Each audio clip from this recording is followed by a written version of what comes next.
Hey everyone, Kenny V here for Koolchords.com. Today we're going to look at 10 Years Gone by Led Zeppelin. This is one of my favorites. I love this song. The chords, there's a lot of different chord voicings in this. I'll explain them as I go, and but some of the shapes you're already going to be familiar with.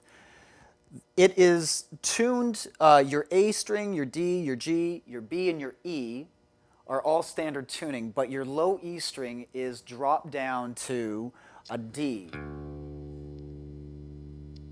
Okay, so just remember that you're just dropping down your low E to a D for this, okay, and everything else stays in standard tuning. Starts out with an A major chord.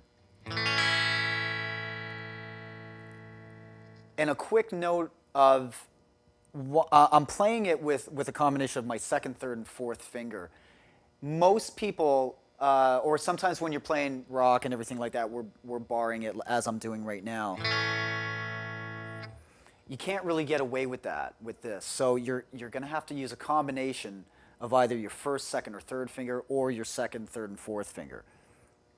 So I'm using my second, third, and fourth, just playing an A major chord. After that first initial strum, then I'm going to lift off my pinky and I'm going to play my B string, followed by my G string, and again to the B. So that first chord is going to sound like this.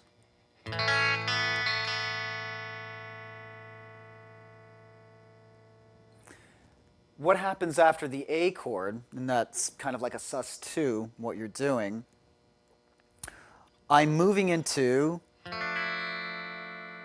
this chord right here. I'm not really, it's kind of like a, it's almost like a B flat major 7. I'll call it that for now. I don't know.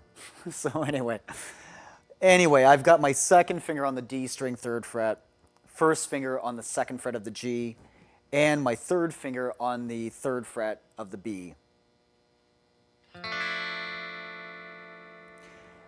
After that strum of that chord there, you're going to walk up from your D string. There's no finger on the high E string here. Then I'm just walking it back down to the D string. So I'm going to show that to you again.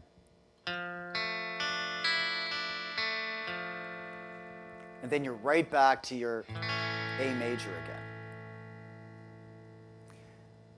Now, Jimmy Page played it kind of very loosely and very freely too. So a lot of times he never really played it the same way twice. So the second time you're going to strum the A chord, you're going to do this, and you're going to hit your open E on the top there.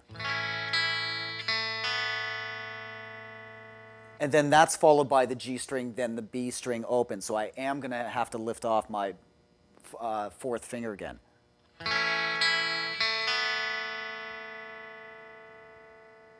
And then you're back to that second chord again. And again, this you can mess around with it. You like kind of make it your own rendition of it. Something like that. And then again back to the A again. This goes on for about three or four passes anyway. And then what's going to happen, this gets really interesting with the chord forms here. So after the last passing of this,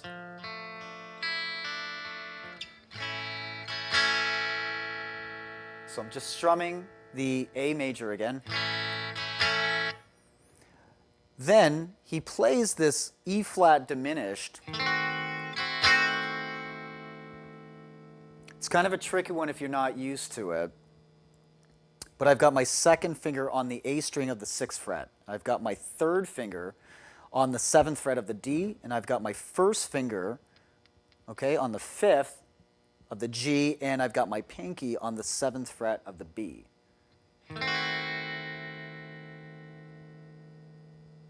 Very unstable kind of chord sound.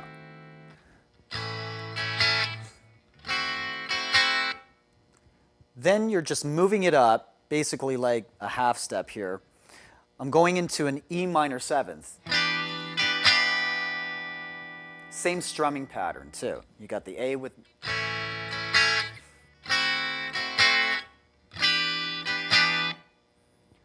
After the E minor 7, I'm moving it down to the 5th position again. Now I'm going to be playing, it's a D major 7. You can actually look at it as a D major 9 because, again, I've got the high E exposed on the top there.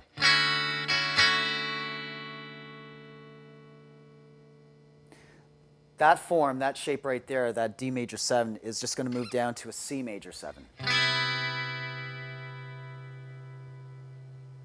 And again, you can strum all 5 strings there with the high E again ringing. So this is, and also that C major 7, that only gets 1 strum at the end. So here's what it's going to sound like.